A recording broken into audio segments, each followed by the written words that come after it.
সংস্কার করা, রাষ্ট্রের সংস্কার, রাষ্ট্রের বিভিন্ন প্রতিষ্ঠানের সংস্কার এবং সংবিধানের সংস্কার। এবং সংবিধানের সংস্কার যদি সত্যি সত্যি হয় তাহলে পরে কিন্তু রাষ্ট্রের বিভিন্ন অর্গানাইজেশন বা অর্গান সেগুলো সংস্কার হয়ে যায় অটোমেটিক। এবং এই সংস্কারের জন্য বিএনপির যে 31 দফা তার ভিতরে ছিল সংবিধান সংস্কার করবে, আবার এই রাষ্ট্রীয়ভাবে যে সংবিধান সংস্কার করার জন্যে যে কমিটি গঠন করা হয়েছিল দীর্ঘ 8 মাস তারা এটার পিছনে লড়াই করে শেষ পর্যন্ত গণভোটের দিকে ধাবিত হইল এবং মোটামুটি গণভোট বিজয় লাভ করলো। এবং তার আলোকে কোনো সন্দেহ নাই যে সংবিধান সংস্কার করা ছিল একান্তই জরুরি। এবং সেই সংবিধান সংস্কার করার কথা বলে গণভোট হলো, কিন্তু ভোটের পর সরাসরি আজকের যারা সরকারি দলে যারা আছেন তারা বললেন যে না, আইনসম্মত নয়, সংবিধানে গণভোট নেই। 1, 2 হচ্ছে তারা বলছেন যে রাষ্ট্রপতির জুলাই অধ্যাদেশ জারি করারও কোনো বিধান নাই, ইত্যাদি ইত্যাদি। অথচ তারা নির্বাচনের আগে আজকের মাননীয় প্রধানমন্ত্রী উনিও বলছিলেন আপনারা যেভাবে ধানের শীষে ভোট দিবেন একইভাবে আপনারা গণভোটের পক্ষে ভোট দিবেন। আমার মূল এই কথাগুলো সবাই জানে, সবাই বলছে, মূল বিষয়গুলো সেখানে না। কিন্তু নির্বাচন হওয়ার পর 5 মাস পার হয়ে গেলে সংস্কার তো দূরের কথা, একটা শব্দেরও কোনো সংশোধন হয় নাই। সম্প্রতিকালে সরকারি দল থেকে বলা হয়েছে যে তারা একটা সংবিধান সংশোধন কমিটি বানাবে। এটার ম্যান্ডেট ইনফ্যাক্ট ছিল না, ছিল গণভোটের আলোকে জুলাই সনদের বাস্তবায়ন। এবং বিরোধী দল থেকেও তারা সদস্য চাচ্ছে যে আপনারা সংশোধনের কাজে জড়িত হন। এবং বিরোধী দল এখানে বলছে যে না, আমরা আদৌ এখানে যাব না এবং সংবিধান সংস্কার বলতে যা বোঝায় সেটাই করতে হবে। এবং সেই সংস্কার কমিটির সদস্যরা ওত নেওয়ার কথা ছিল, সেটা জামাত এবং এনসিপি নিলেও বিএনপি সেই শপথটা নেননি। তারা এও বলছেন যে আমরা যদি গণভোটের জন্য রাজি না হইতাম তারা নির্বাচন দিত না। এবং সেই নির্বাচন পাওয়ার জন্য এটা করছে। দেশ জাতি সকলে কি সেটা বোঝে যে এটা আপনি তখন কি বললেন এখন কি বলছেন? আমরা দেশের মানুষকে হয়তো অনেক বোকা ভাবি, অনেক কিছু ভাবি, কিন্তু আসলে আলটিমেটলি কি মানুষগুলো বোকা? আসলে তা নয়। কিন্তু আপনারা ক্ষমতায় যাওয়ার পর আপনারা যেভাবে বলছেন সেভাবে চলছেন। এটা কিন্তু সেই পুরনো থিওরি যে ফ্যাসিস্ট সরকার যখন ছিল সে যেভাবে চালাইতো ঠিক একই কায়দায়। কিন্তু আজকে আমার বক্তব্য এটা মূল বিষয় নয়। বিষয়টা হচ্ছে এই যে আপনি আজকে বিএনপি দীর্ঘ 16 বছর পর আবার ক্ষমতায় আসছেন। একটা মানুষ বাঁচে কতদিন, ক্ষমতায় থাকে কতদিন? আপনার তো ইতিহাস হতে হবে। আপনার তো এই নির্বাচনটাই শেষ নির্বাচন না। আজকে যদি সংবিধান সংস্কারের কাছে হাত দেন, অসুবিধাটা কোথায়? আমরা কেন বিনা কারণে কেন এই লড়াইটা করছি? এটা তো ছিল আমাদের আন্দোলন, সবার আন্দোলন। কে মাঠে কতটুকু ভূমিকা রাখছে সেটা মুখ্য কথা নয়, কিন্তু আমরা তো সবাই এক জায়গায় ছিলাম যে আমরা এই সংস্কারটা করব। এই সংস্কারটা যদি আমরা করি তাহলে তো রাষ্ট্রের ক্ষতি কী হবে, জনগণের ক্ষতি কী হবে, আর দেশের কি ক্ষতি হবে? ব্যবসা বাণিজ্য কোনোটার কোনো ক্ষতি হবে না। ক্ষতি হবে শুধু আপনাদের ক্ষমতাটা কুক্ষিগত করতে চান, সেখানেও তো একটা ঘাটতি হবে। সেখানে আপনার হয়তো ক্ষমতার কিছু কাটছাট যাবে। কিন্তু আপনি যদি অতীতটা দেখেন, শেখ হাসিনা সমস্ত প্রশাসন ছিল তার পায়ের তলায়। সংবিধান বলতে তিনি কিছুই মানতেন না। তিনি কি শেষ পর্যন্ত থাকতে পেরেছেন? পারেননি। এবং শেখ হাসিনা যেভাবে ক্ষমতা প্রয়োগ করছে, শেখ হাসিনা আন্তর্জাতিকভাবে যে রাজনীতির বলয়ের মধ্যে ছিল, তাদের যে ইনফ্লুয়েন্স এই দেশে, সব কিছু মিলিয়ে সে অত্যন্ত প্রভাবশালী একজন নেত্রী, মহিলা বা একটা দলের প্রধান। তাকেই যখন চলে যেতে হয়েছে, আজকে যারা ক্ষমতা আছেন তারা কিন্তু সেইভাবে ওই ক্ষমতা প্রয়োগ করতে পারবেন না। কারণ প্রথম 5 মাস শেখ হাসিনা ক্ষমতায় আসার মাত্র সম্ভবত 25শে ফেব্রুয়ারি 57 জন চৌকস বিডিআর সেনাবাহিনীর অফিসার হত্যা হয়েছে, সেটাও কিন্তু উনি হজম করে ফেলেছেন। আর তারপরে 16 বছর 15 বছর ক্ষমতায় ছিলেন। আর আপনার 5 মাস ক্ষমতায় থেকে এখন পর্যন্ত স্টেবল হতে পারেননি। এখন পর্যন্ত আমরা কোনো অর্থনৈতিক দিক নির্দেশনা পাইনি। এখন পর্যন্ত আমরা কোনো কীভাবে দেশটা চলবে, অর্থনীতি কীভাবে চলবে সেটা পাইনি। ফরেন পলিসি কি আজ পর্যন্ত আমাদের ক্লিয়ার না।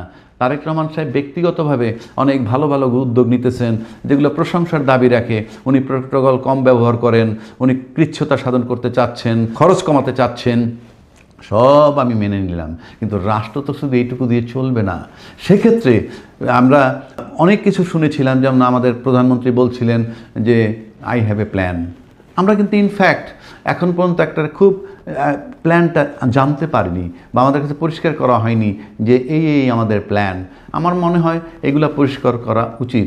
একইভাবে আর আজকে তার সারাউন্ডিং যারা আছে আমরা কিন্তু জানি কাদেরকে উনি তার পাশে রেখেছেন বা কারা তার পাশে আছে। কিন্তু আমার কাছে মনে হয় যে সবাই বোধহয় মাননীয় প্রধানমন্ত্রীকে উনি ওনার পালস বুঝে বা ওনাকে খুশি রাখার জন্য নানান কথা বলেন। কারণ ব্যক্তি প্রধানমন্ত্রী যদি একটা বলয় থেকে বেরিয়ে আসতে চান, যেই বলয়টা ভিতরে থাকা উচিত না বা সেটা নিয়ে আন্দোলন হচ্ছে, সেটা ব্যক্তি প্রধানমন্ত্রীর পক্ষে খুব টাফ, তারপর উনি উদ্যোগ নিচ্ছেন।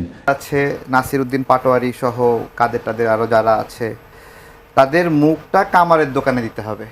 কামারের দোকানে দিয়ে এটাকে সাইজ আনতে হবে, সঠিক সাইজ, যেন সঠিকভাবে কথা বলে এবং কথা বলার সময় প্রতিপক্ষকে কতটুকু সম্মান করে কথা বলবে। কারণ কথাই মানুষ শান্ত হয়, কথায় যুদ্ধ বাজে।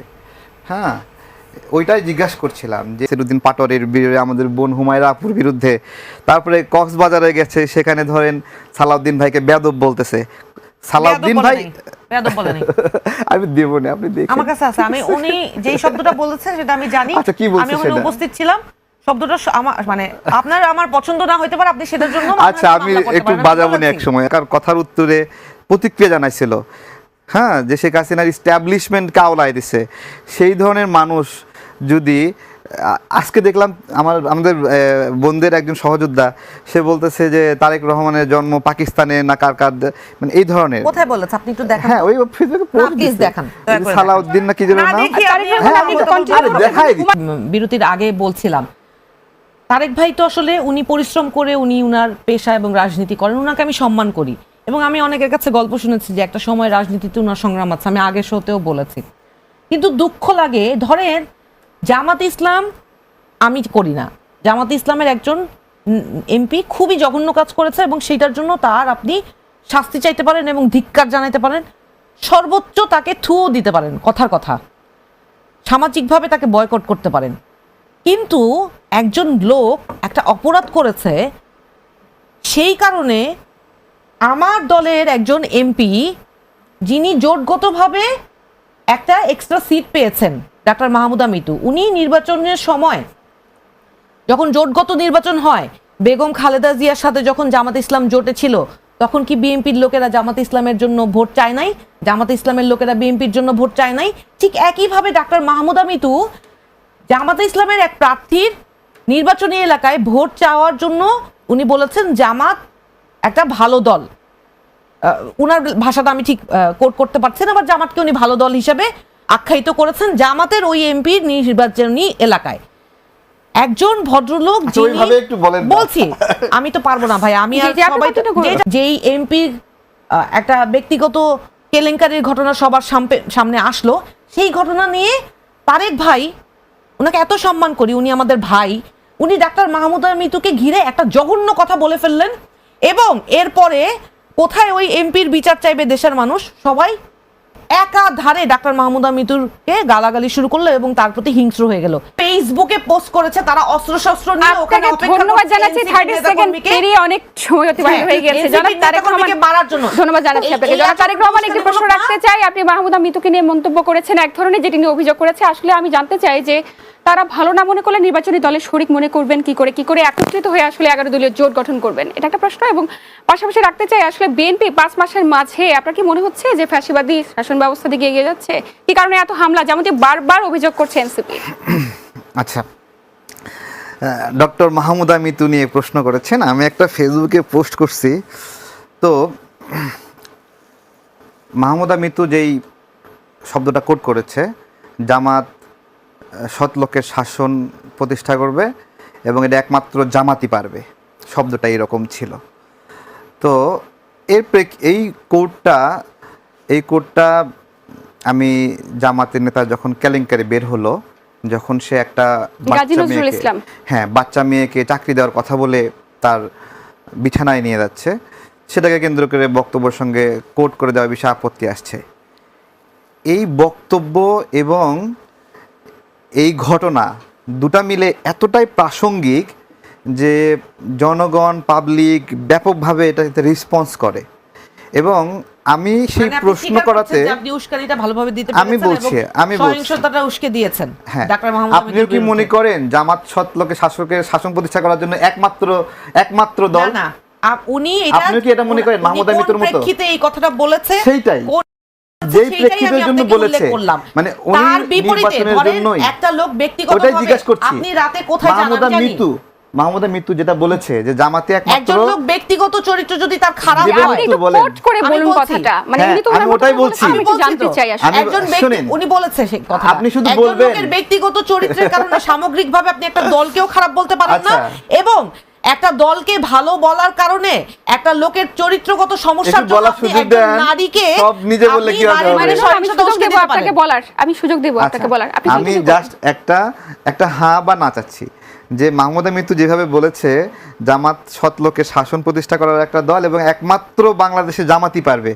আপনি না, তারা তো আপনি কি- 11 দলীয় ঐক্য, হ্যাঁ, তাদের 11 পক্ষ থেকে আচ্ছা, তাদের ঐক্যই জামাতের তো। জন্য এমনই আসা স্বাভাবিক নয় কি? হ্যাঁ, জামাত ওই- ইসলামের একজন ঠিক আছে। প্রার্থী নির্বাচনী আমাকে এলাকায় একটু কথা বলার তার সুযোগ কথা- দেন এটাই তো জাস্ট। স্বাভাবিক। হ্যাঁ, আপনিও কি তাই মনে করেন আমি তো জামাত- বললাম আপনি কি যে সামগ্রিকভাবে একজনের ব্যক্তিগত চরিত্রের কারণে আপনি ওই- একটা ওটা বাদ। অন্য দলকে খারাপ বলতে বলছি, পারেন না। আপনিও কি আর মনে আমাকে করেন- জিজ্ঞেস করলে আমি বলবো যে অবশ্যই আমি এনসিপি কে রিপ্রেজেন্ট করি, আমি এনসিপি করতে এসেছি, এনসিপি যতদিন সততার ন্যায্যতার রাজনীতি করবে আমার আমি কথার তো উত্তর NCP র দিচ্ছে কথাই না তো। বলবো। আমি আরেকটা দলের কথা কেন বলবো? হ্যাঁ। কিন্তু যখন Just আমি আপনাকে উদাহরণ শুনেন, দিয়েই বলেছি আপনি যখন কথা বলতে BNP আর দিচ্ছেন না, জামাতের তাহলে জোট কেমন হয়েছে, করে হবে আপনি তো এইভাবে? প্রশ্ন করেছেন, উত্তর দিচ্ছি। না, বলেন। আমার প্রশ্ন হলো বলেন। মাহমুদা মিতু যেভাবে বলছে যে জামাত সৎ লোকে শাসন প্রতিষ্ঠা করবে এবং এটা বাংলাদেশে একমাত্র জামাতই পারবে, আপনি এটা কোথায় বলেছে?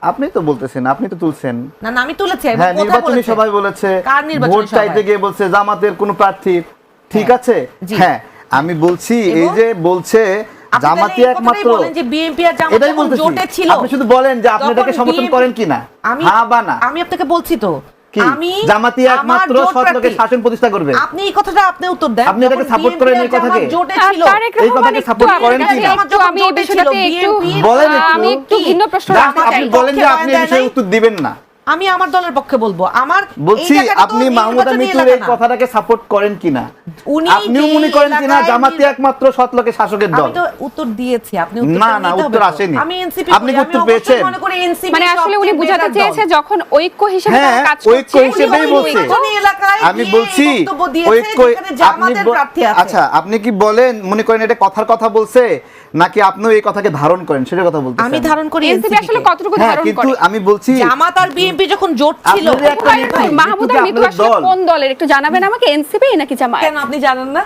যদি না, তাই কোন হয়ে দলের? থাকে তাহলে শুধুমাত্র জামাতই শাসন প্রতিষ্ঠা করতে পারবে, এইটা এটা তো- বলার কি আসলে এই তিনি জিনিসটা আপনি বলেন যে কতটুকু অবদান উনি রাখতে পারে? জামাতের যখন জোটের নির্বাচনী এলাকায় আল্লাহ। প্রচারণায় গিয়েছে তখন তো উনি জামাতের সপক্ষেই কথা বলবেন। কিন্তু একটি এবং দলের একই কর্মী সাথে হয়ে আরেকটি দলের পক্ষে বলছি আমি, আপনি যখন সম্পূর্ণ বক্তব্য না শুনে যখন শুধু 30 সেকেন্ডের একটা বক্তব্য নিয়ে ওইটুকু প্রশ্ন নিয়েই করবেন, বলছি আপনাকে। বলছি এইটাই আপনি তো বলবেন অসৎ আমি এটাকে উদ্দেশ্যে support করা। করি না। আপনি অথবা বলবেন কেন support বলবো করি। না? আমি এটা সাপোর্ট কেন করব? এটা কি এই জায়গায় এসে ও, বলতেছি? আপনি তাহলে সাপোর্ট করেন না যেইখানে যে যা জামাতে নির্বাচনী- একমাত্র সৎ লোকের না, শাসকের আমার দল? প্রশ্নের উত্তরটা দেই। আপা, এইটাই। যখন উনি কিন্তু বিএনপি আর skip জামাত করছে। বিএনপি আর জামাত যখন জোটে ছিল তখন বিএনপি তখন আর কি জামাত BNP বলছে আমাকে যে কি কথা জামাত বলতে সৎ লোকের দিবেন? শাসক? আমি আপনার কাছে কথা শুনবো। বলতে না দিলে আপনি বলেন। একটু বলার সুযোগ দিন। BNP কে এটা আপনি কথা বলছিল? বলতে না দিন, জনাব তারেক রহমান আপনাকে না, না। বলার আপনি সুযোগ আমার দিতে প্রশ্নের হবে। উত্তর দেন, দুইজনেই প্রশ্নের উত্তর দেন। বিএনপি আর আপনি জামাত তো- যখন নির্বাচনী জোটে ছিল হ্যাঁ। তখন বিএনপির কোন লোক কি জামাতকে ডিফেন্ড করে নাই? মির্জা ফখরুল ইসলাম আলমগীরের প্রশ্ন করছেন, এরকম উত্তর নেন। শত শত, আমি প্রশ্ন বলছি করছেন, শেষ উত্তর হয়নি নেন। আমার প্রশ্ন করা, আচ্ছা, শত second শত প্রশ্ন তাহলে এটা। শত শত মির্জা ফখরুল ইসলাম আলমগীরের শত শত স্টেটমেন্ট আছে আরো নতুন প্রশ্ন আছে? যেখানে জামাতে ইসলামকে উনি আরো নতুন প্রশ্ন আছে? সমস্ত বিষয় ডিফেন্ড করেছে, এমনকি আরো প্রশ্ন 71 আছে? ভূমিকা নিয়ে পর্যন্ত ডিফেন্ড করেছে। আরো- আমরা করেছি? আচ্ছা, ঠিক আছে, আপনার আমরা প্রশ্ন কি আছে করেছি? আর? বরং আমরা কিন্তু আর প্রশ্ন জামাতের আছে? 71 অবস্থান নিয়ে আমরা তাদের বিরুদ্ধে অবস্থান দাঁড়ান, করেছি। দাঁড়ান, এখন আপনার প্রশ্ন শেষ।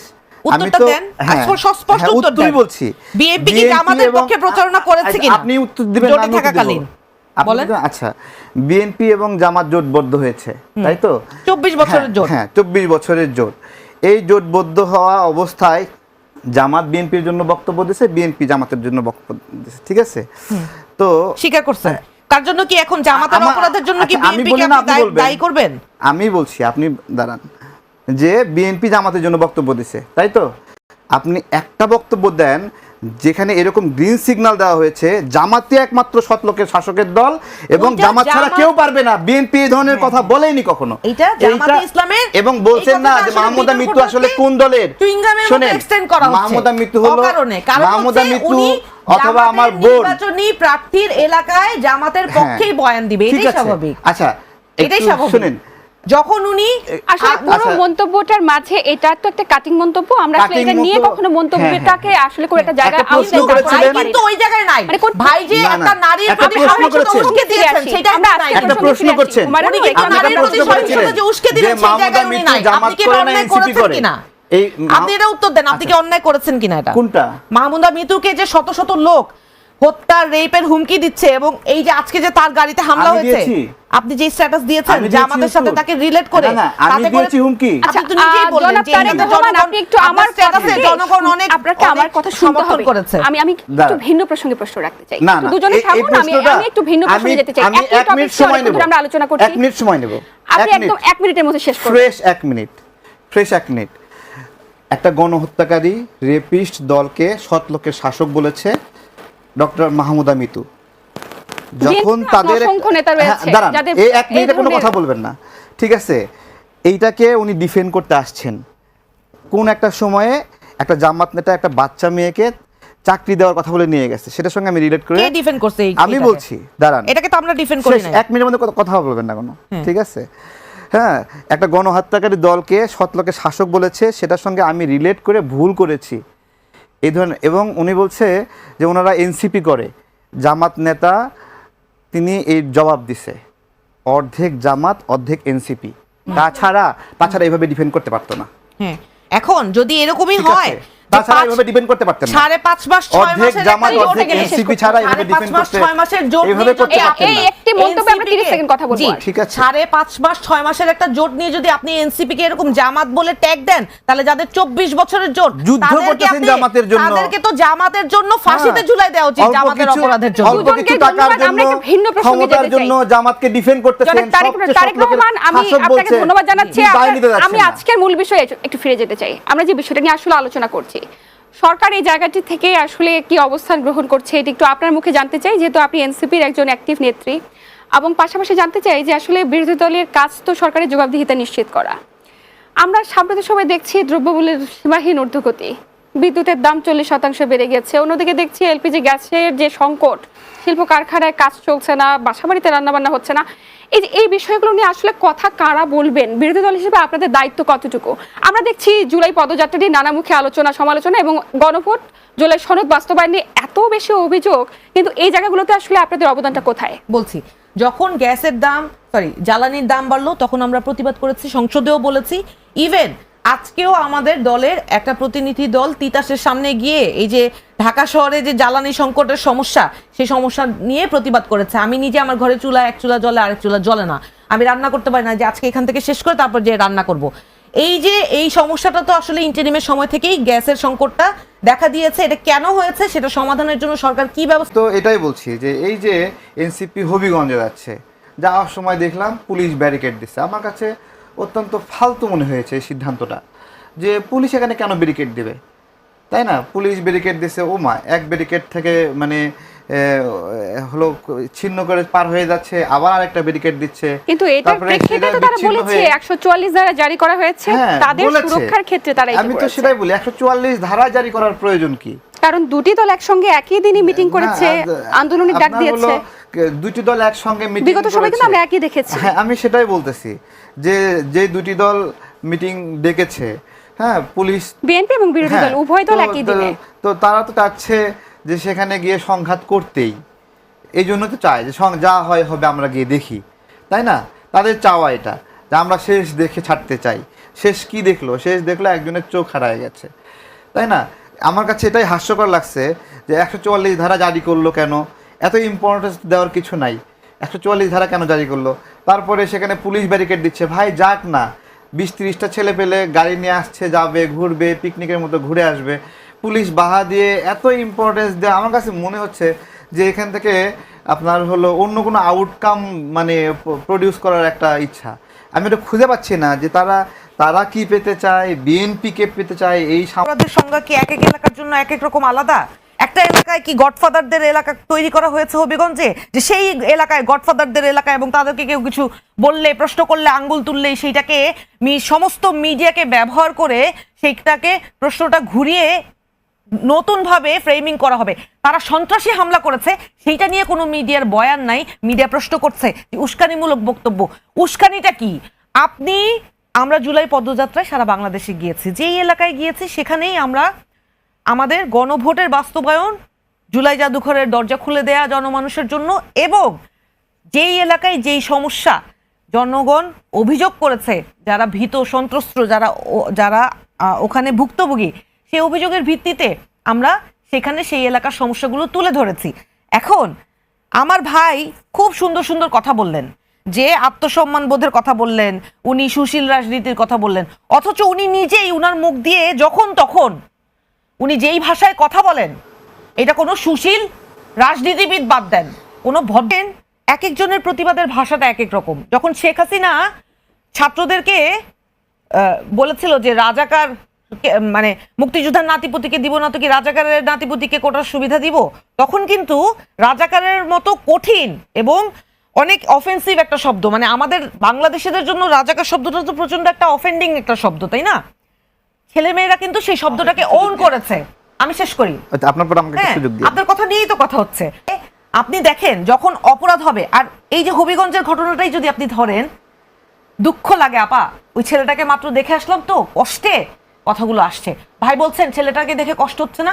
আমাদের 17 বছর যখন বিএনপির নেতাকর্মীরা গুম হয়েছিল, খুন হয়েছিল, খুদ প্রধানমন্ত্রী যখন নির্মম নির্যাতনের শিকার হয়েছিল, যখন বেগম খালেদা জিয়া যখন একা তার এক সন্তানকে উনি হারিয়েছেন, আরেক সন্তানকে উনি চোখেও দেখতে পান না, উনার বাড়ির সামনে যখন বালুর ট্রাক নামায়, তখন উনার নেতাকর্মীরা আসতে পারে নাই। এই জুলুম নির্যাতনের কারণে বহু নেতাকর্মীরা আহত হয়েছে, নিহত হয়েছে। আমাদের তখন দুঃখ লেগেছে, কিন্তু সেই নেতাকর্মীরা তাদের যে রাজনীতি, মানুষের পক্ষের যে রাজনীতি, সেই রাজনীতির জন্য সেই ত্যাগটা করেছেন। সেইটার পরিপ্রেক্ষিতেই 24-এর গণ অভ্যুত্থানে সকল রাজনৈতিক নেতাকর্মীরা, জনগণ সবাই একসাথে হয়ে কিন্তু একটা স্বৈরশাসনের পতন ঘটিয়েছে মুক্তির জন্য। আমরা যদি এখনো সেই একই স্বৈরশাসন কায়েম করি, সেই বালুর ট্রাক দিয়ে মিছিল সমাবেশকে প্রতিহত করি, আমরা কেউ আপনার বিরুদ্ধে একটা কথা বলবে দেখে আপনি মিডিয়া দিয়ে ফ্রেমিং করবেন যে উস্কানি দিয়েছে। আপনি 144 ধারা যে জায়গাটাতে জারি করা আছে সেখানে পড়ার অপশন কি থাকে? আমি প্রমাণ দিয়ে বলছি, বলুন আমাকে। আমি আপনাকে প্রমাণ দিয়ে বলছি যেন তৈরি না হয়, এই কারণে এই প্রক্রিয়া আসলে প্রশাসন জানতে চাই সংঘাতের কারণটা যে বলছে যে আপনার মানে যেইভাবে মিডিয়াকে দিয়ে এবং বিভিন্ন দলীয় ব্যক্তিকে দিয়ে জাস্টিফিকেশন ক্রিয়েট করার চেষ্টা করা হচ্ছে, আপনি ওয়ে করেন। ধরেন উনি আমাকে একটা গালি দিল বা আমি ওনাকে একটা গালি দিলাম, তার বিরুদ্ধে উনি কি আমাকে মারতে পারেন? সমান অপরাধ হইলো? আমি একজন আইনজীবী, আমি আপনাকে বলছি মারতে পারে না, কিন্তু গালি দেয়া, কাউকে অপমান করা একটা সিভিল অফেন্স। আমি বলছি আপনাকে, আমি একজন আইনজীবী, কাউকে গালি দেয়া, কাউকে কুৎসা রটনা করা, সেটা একটা সিভিল অফেন্স। সেই অফেন্সের এগেইনস্টে আপনি মুখে জানতে চাই, হ্যাঁ, সেই অফেন্সের এগেইনস্টে আপনি মানহানির মামলা করেন, কোনো অসুবিধা নাই। আপনার যদি মনে হয় মিথ্যা অভিযোগ করেছে নাসিরউদ্দিন পাটোয়ারি বা এনসিপির কেউ কোন নেতার বিরুদ্ধে, আপনি মানহানির মামলা করেন। You have the option. বাংলাদেশে আইন এবং বিচার ব্যবস্থা এখন আমাদের আস্থা আছে, কিন্তু সেইটা না করে আপনি কিভাবে গ্রিভিয়াস বডিলি হার্ম করেন? একটা ছেলেকে অন্ধ করে দেওয়ার অধিকার এই নতুন বাংলাদেশে কে দিয়েছে আপনাদের? এটা অন্ধ করে দেওয়ার অধিকার কে দিয়েছে নতুন বাংলাদেশে? আরেক তারেক রহমান সাহেব উনি ভদ্রভাবে বলছেন যে এটার জন্য আমাদের কষ্ট লাগে কিনা। আমাদের তো অবশ্যই কষ্ট লাগে, কারণ যেই বিএনপিকে এত বছর আমরা নির্যাতিত হতে দেখেছি, সেই বিএনপি আজকে যারা জুলুম সহ্য করেছে তারাই আজকে জুলুমবাজ হয়ে যায়। এটা কি সহ্য করা যায়? আসলেই কি বিএনপির সঙ্গে জড়িত কিনা, এবং আসলে এই দায় কে জড়িত হবে? একটা ছেলেকে অন্ধ করে দেওয়ার দায়টা আসলে কার, প্রশাসনের নাকি সরকারের? আমার বোন বলতেছে কথায় কি হয়, কথা বললে কথা বলবেন। শেখ হাসিনা কি বলেছিল? বাচ্চাদেরকে রাজাকার বলেছিল, তাই না? শেখ হাসিনার রাজ্য, সাম্রাজ্য, এস্টাবলিশমেন্ট সব ধ্বংস করে দিছে ছাত্র জনতা। কিসের জন্য? একটা শব্দের জন্য। উনি বলছে একটা কথায় কি হয়। ঠিক আছে, শেষ করি আমি। আপনি একটু পরে বলেন, আমি শেষ করি। আপনি যেহেতু উত্তর দিচ্ছেন প্রশ্নটা, না না, এইটুকু শেষ করি, জাস্ট 30 সেকেন্ড পরে বলেন। 30 সেকেন্ড পরে করেন, প্রশ্নটা 30 সেকেন্ড পরে। 30 সেকেন্ড পরে করেন, ঠিক আছে। এবং বলছে যে নাসিরউদ্দিন পাটোয়ারি কি বলছেন। প্রথমত এইটা বলেন যে নাসিরউদ্দিন পাটোয়ারির কথাগুলো আপনি সমর্থন করেন কিনা, আমি তার বলার সমর্থন ভাষা করেন কিনা। এবং ডেলিভারি সব জায়গায় সমর্থন করি না, কিন্তু উনি করেন যে না, কোশ্চেন আচ্ছা রেজ করেছে তাহলে আপনার এই কথাকে সাপোর্ট করেই বলি। আমি আপনাকে সে প্রশ্নটা করে আপনি নীলফামারীতে উত্তরটা গিয়ে দেন, কি আপনার বলছে তো জানেন? সম্ভব। নীলফামারীতে গিয়ে বলছে আমাদের দুলু ভাই যিনি আছেন, যিনি ভারতের আধিপত্যবাদ বিরোধী আন্দোলনের একজন অগ্রনায়ক, তিস্তা বাঁচাও আন্দোলনের অগ্রসৈনিক, ওইখানে গিয়ে বলছে যে দুলু ভাই একজন মাফিয়া, ঠিক আছে। তো দুলু ভাই না হয় তার এই কথার উত্তর, মাফিয়া বলছে, সে একটা উত্তর দিবে। এখন ওইখানে প্রান্তিক নাগরিকরা যদি ঝাঁটা নিয়ে ঝাড়ু নিয়ে বের হয় না, কারণ আমার বাসা থেকেও যখন তখন আমার বাপ ভাইকে তুলে নিয়ে যেত, কেউ বাঁচি নাই, কারোর মুক্তি ছিল না। তো জনাব তারেক রহমান, শহীদ রাষ্ট্রপতি জিয়াউর রহমান, বেগম খালেদা জিয়া, হেন কোনো মানুষ নাই যাদের সম্মানহানি করা হয় নাই। এবং জঘন্য নোংরা ভাষায় বিএনপির প্রত্যেকটা নেতাকর্মীর বিরুদ্ধে আওয়ামী লীগের সবচেয়ে ছোট কর্মীও নোংরা ভাষায় শব্দ চয়ন করেছে। কই তখন তো দেখি নাই বিএনপির কোনো নেতাকর্মী এরকম তেরে গিয়ে আওয়ামী লীগের কোনো কর্মীকে একটা চরও দিতে পারছে, দিতে চাইছে। বেগম খালেদা জিয়া যখন 2-3 দিন তার বাসায় অবরুদ্ধ ছিলেন বালুর ট্রাকে, মির্জা ফখরুল ইসলাম আলমগীর ওখানে গিয়েছিলেন, উনি হেনস্থার শিকার হয়েছিলেন, কিন্তু উনার নেতাকর্মীরা তখন কোথায় ছিল? কোথায় ছিল?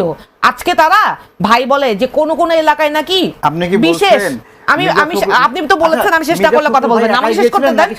দেখেন পারলো না তো বালু ট্রাক সরাইতে, কেউ কিচ্ছু করে নাই। তখন শেখ হাসিনার আমলে এত বছর শেখ হাসিনা সহ তার নেতাকর্মীরা যে নোংরা ভাষায় কথা বলেছে, বিএনপির কোন কর্মীরা তখন এই বডি ল্যাঙ্গুয়েজে এই সহিংস আচরণ করার দুঃসাহস করে নাই, কারণ তখন ক্ষমতা ছিল না। এবং তখন কোন মিডিয়াও বলে নাই যে এই ভাষায় প্রতিপক্ষকে নোংরা ভাষায় কথা বলাটা। আমি আরো আপনার কাছে বিস্তারিত জানবো জনাব তারেক রহমান, জিকে গাউসের বিষয়ে যে আমি আপনার কাছে ফিরবো, আমি এই উদাহরণটাতে আপনার কাছে ফিরবো, আমি একটু জনাব তারেক রহমানের কাছে যেতে হচ্ছে। আচ্ছা একটা উদাহরণ 30 সেকেন্ডে জিকে গাউসের ব্যাপারে যেই কথাটা হবিগঞ্জে বলা হয়েছে, আপনি তো কয়েকটা উদাহরণ দিলেন যে নাসিরউদ্দিন পাটোয়ারির কথাটা এক্সপ্লেইন করা যায় না, শব্দ উচ্চারণ করা যায় না। জিকে গাউসের এলাকায় যেই বক্তব্য তিনি তাকে দখলবাজ চাঁদাবাজ বলেছেন, যেটার কারণে আজকে এই সহিংস আচরণ করার তাকে লেজিট বলতে চেষ্টা করা হচ্ছে, সেইখানে 2024 সালের 31শে ডিসেম্বর একটা গোয়েন্দা প্রতিবেদন জনাব জুলকারনাইন সায়েদ তার ফেসবুক পোস্টে একেবারে হুবহুব পেশ করেছে। সেখানে স্পষ্টভাবে দুইটা জিডির কপি সহ, যেটা বিএনপির অমুক এলাকার সভাপতি, ওই নির্দিষ্ট এলাকার হবিগঞ্জের বিএনপির সভাপতি যিনি, উনি নিজে সেই জিডিটা করেছেন। সেখানে স্পষ্টত উল্লেখ করেছেন যে 24-এর গণ অভ্যুত্থানের পর এই ভদ্রলোক জিকে গাউস এলাকায় দখলদারি, চাঁদাবাজি, নিজ দলের এমপিদের নামে মামলা, বিরোধী পক্ষের নামে মামলা দেওয়ার ভয় দেখিয়ে টাকা আদায় করা, হেন কোনো কাজ নাই যেটা গোয়েন্দা প্রতিবেদনে উঠে আসে নাই। এবং সেই সন্ত্রাসের টেরিটরি উনি ক্রিয়েট করেছেন, এবং সেই টেরিটরিকে এখন সেফটি দেওয়ার জন্য গতকাল এইভাবে ব্যারিকেড সৃষ্টি করা হলো। তারেক ভাই বললো না অপ্রয়োজনীয় না তো, কারণ ওই সন্ত্রাসের যে রাজ্য জিকে গাউস তৈরি করেছে ওই জায়গায়, ওই সন্ত্রাসের রাজ্যকে তো মানে পাহারা দিতে হবে, সেটাকে তো প্রোটেকশন দিতে হবে। সরকার সেটাই করলো। তাহলে এই সরকারের মাত্র 5.5 মাস হলো আজ, এই 5.5 মাসে আপনি এখনই যদি সন্ত্রাসের অভয়ারণ্য তৈরি করেন এবং তাদেরকে শেল্টার দেন, একটা শিশুকে আপনি চোখে রড দিয়ে ছাত্র দলের জার্সি পরা, মানে টি শার্ট পরা, পিছনে ছাত্র দলের ইয়ে দেয়া এবং স্লোগান দেয়া, এবং যখন আমি ভিডিও দেখাইতে পারবো যখন পুলিশ প্রহরা দিচ্ছিল রাস্তা ব্যারিকেড দেয়া, তার পিছনে ছাত্রদল এবং বিএনপির নেতাকর্মীরা তারা নিজের